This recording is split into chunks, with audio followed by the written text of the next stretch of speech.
My teacher thought I was faking my period, so he ended up in the hospital. When Mr. Aldous Grantham stood over my desk and told the entire chemistry class that cramps don't make you throw up unless you're doing it on purpose, I was already doubled over with my forehead pressed against the cool lab table, sweat soaking through the back of my shirt, and I remember thinking with total clarity that if I opened my mouth to argue, I was going to vomit on his shoes. I didn't argue. I just sat there while 16 classmates watched a grown man decide my body was lying to him, and none of us knew yet that within 6 hours, an ambulance would be called to that same building for him, not me.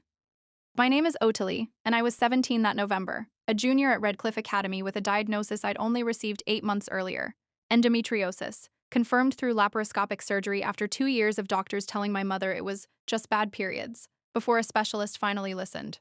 My gynecologist, Dr. Fenella Marchetti Osgood, had explained that the condition meant tissue similar to my uterine lining was growing outside my uterus, attaching to other organs, and that the pain I experienced monthly wasn't ordinary menstrual discomfort, but something closer to what she bluntly called a slow-motion internal injury that happens to be tied to a hormonal cycle. I had a 504 plan on file with the school specifically because of it, permitting bathroom breaks, water access, and excused absences during flare-ups without makeup work penalties.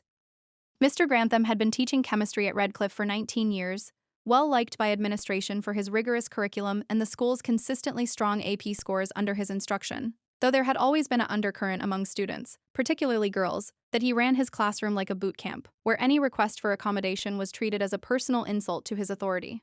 I'd heard secondhand stories from older students about him mocking a girl's migraine, about him refusing a diabetic student's request to keep juice in her bag until her mother called the principal directly. I told myself those stories were exaggerated, the way stories about strict teachers always get bigger in the retelling. And besides, I had paperwork. Paperwork felt like protection. It wasn't. That Thursday started normally enough, if you can call any day normal, when you wake up already aware your body has scheduled a betrayal for some time in the next 12 hours. I'd taken my prescribed naproxen with breakfast, the dose Dr. Marchetti Osgood had approved specifically for flare days, and made it through first and second period without incident, just a dull ache low in my abdomen that I'd learned to function around. By third period chemistry, the ache had sharpened into something else entirely, a deep, twisting pressure that felt like someone was slowly wringing out my insides, and I recognized it immediately as the beginning of what my doctor called a severe flare, the kind that had sent me to urgent care twice the previous spring. I raised my hand and asked to use the restroom, keeping my voice as steady as I could manage, and Mr. Grantham, without looking up from the lab demonstration he was setting up, said I'd already used my one bathroom pass for the week and needed to wait until the bell. I told him quietly that I had a medical accommodation on file, that I needed the bathroom now, not in 40 minutes, and he finally looked at me with an expression I'd seen him level at other students before, flat and unimpressed, like he was watching someone attempt a con he'd seen 100 times. "Everyone thinks their situation is special," he said, loud enough for the row behind me to hear. "Sit down." I sat down because I was 17 and terrified of becoming the center of a scene, and I told myself I could hold on, that the pain always peaked and then eased, that I just needed to breathe through it the way Dr. Marchetti Osgood had taught me during appointments. 20 minutes later, folded over my lab notebook with cold sweat prickling along my hairline, I raised my hand again, and this time I didn't bother keeping my voice steady because I physically couldn't. "Please," I said, "I need to go now. I think I'm going to be sick." Mr. Grantham set down the beaker he was holding and walked toward my desk with the deliberate, unhurried steps of a man about to deliver a lecture he'd clearly given before. "I've been teaching for almost 20 years, he said, "and I know exactly what a girl faking cramps to skip a quiz looks like. This is that." Several classmates gasped audibly. My lab partner, a boy named Osric who I barely knew outside chemistry, actually said, "Dude, that's not okay," under his breath, loud enough that Mr. Grantham shot him a warning look. I tried to explain again, my voice cracking, that I had a diagnosed condition, that this wasn't a quiz-skipping scheme, and he cut me off by saying if I felt that sick I could go to the nurse and get a note excusing me from participation, but I would still be taking the quiz today. No exceptions. No special treatment for period drama. I don't fully remember standing up. I remember the room tilting, the fluorescent lights smearing into long white streaks, and then the specific, undignified sensation of my knees giving out beneath me as I pitched sideways into the edge of the lab table. What happened in the next few seconds, according to 5 separate student statements gathered later, was this. I collapsed, striking my head against the corner of the table hard enough to draw blood above my eyebrow, and knocked over a rack of glass test tubes and a beaker of dilute hydrochloric acid that had been sitting out for the day's demonstration.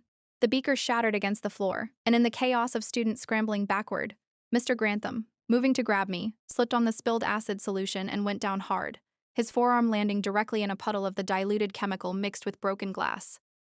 I have only fragmented memory of the immediate aftermath. My classmate Genevieva's voice saying my name over and over, someone pressing a wad of paper towels to my forehead, the general roar of a classroom in chaos. What I learned afterward, piecing it together from witness statements, the school nurse's incident report, and my own hospital records, was that Mr. Grantham had suffered a laceration to his forearm from the broken glass, deep enough to require stitches, combined with a chemical burn from the hydrochloric acid solution that had seeped into the wound before anyone got him to a sink to flush it. He was taken by ambulance to Ridgemont General roughly 40 minutes after I was, both of us arriving at the same emergency department within the same hour, an irony that felt almost too absurd to be real when I found out.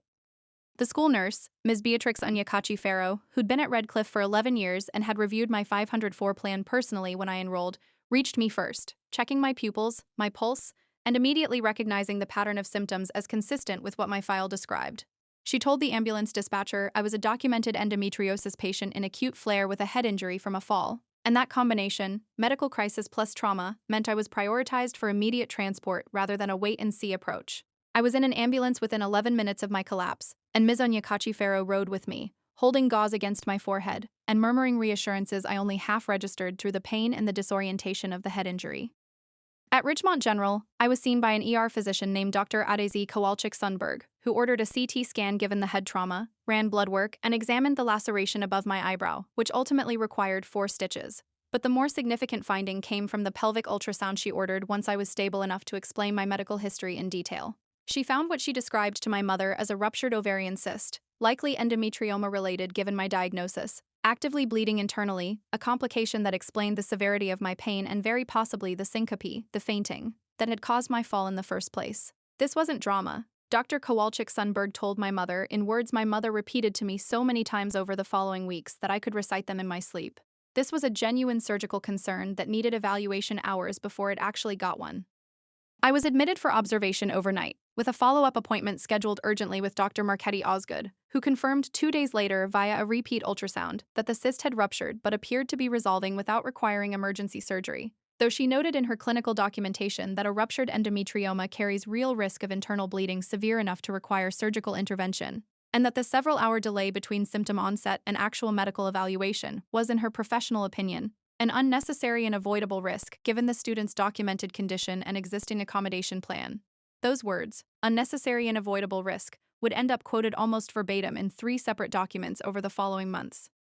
My mother, a paralegal named Ingrid who'd spent a decade working family and civil litigation cases before shifting to corporate work, read Dr. Marketti Osgood's clinical notes with the particular stillness I'd learned meant she was building something in her head long before she said a word out loud.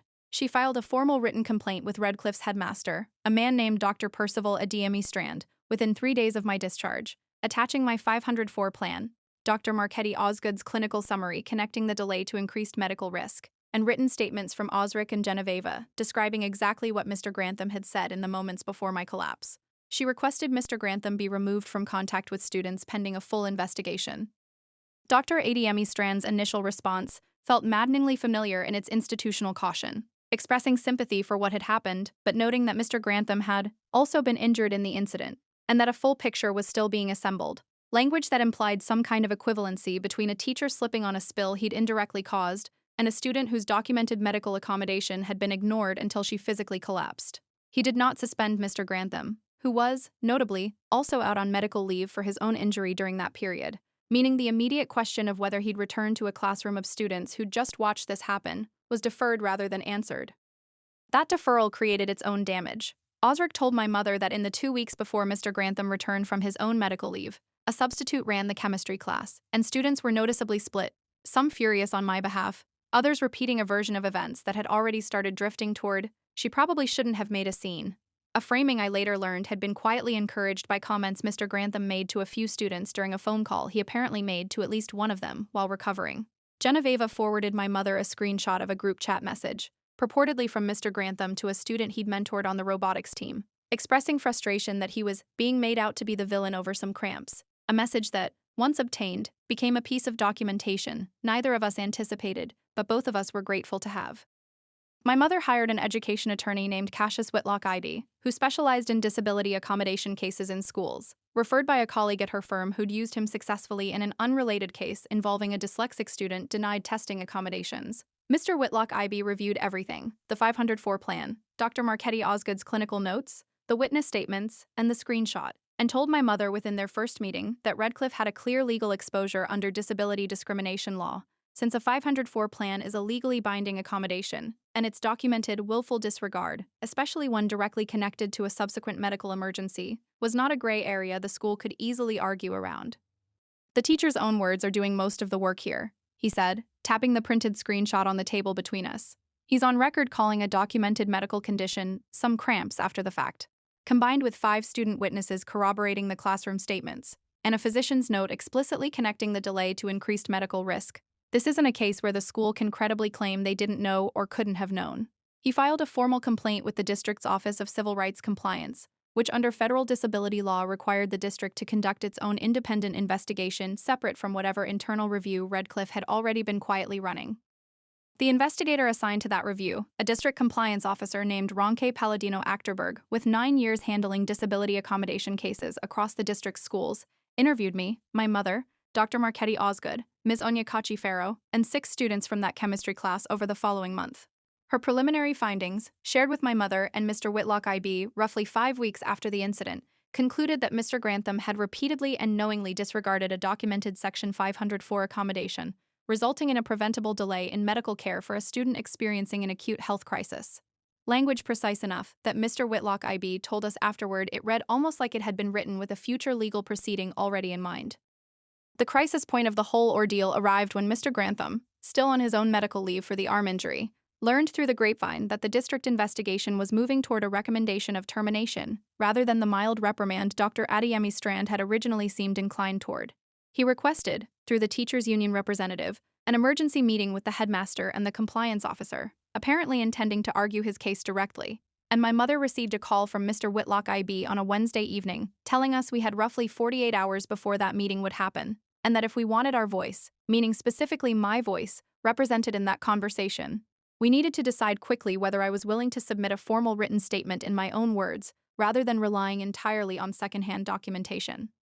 I sat at my desk that night with a blank document open on my laptop for almost 2 hours before I wrote a single sentence, my hands actually trembling on the keyboard in a way that had nothing to do with any medical flair, and everything to do with the terror of putting my own account permanently on record, where it could be read, dissected, and potentially disbelieved all over again by people with the power to decide whether any of it mattered.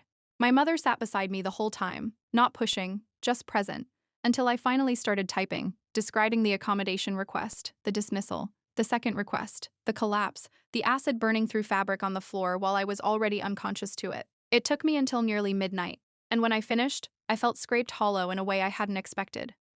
That statement, submitted the next morning, became, according to Ms. Palladino Achterberg's later account to my mother, the piece that finally moved Dr. Adeyemi Strand from cautious neutrality to genuine concern, because reading a 17-year-old's own plain, unembellished account of being told her documented medical condition was period drama, moments before she collapsed and needed 4 stitches and an overnight hospital admission apparently landed differently than reading it summarized in a compliance report.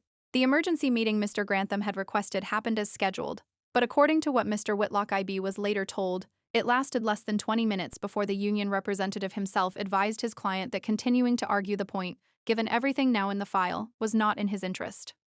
Mr. Grantham was formally terminated from Redcliffe Academy 8 weeks after the incident, with the district's investigative findings explicitly citing willful disregard of a legally mandated disability accommodation as the cause, language that meant, per Mr. Whitlock IB's explanation, the termination would follow him honestly into any future background check or reference request, rather than disappearing into a vague, resignation-shaped hole the way these things so often do.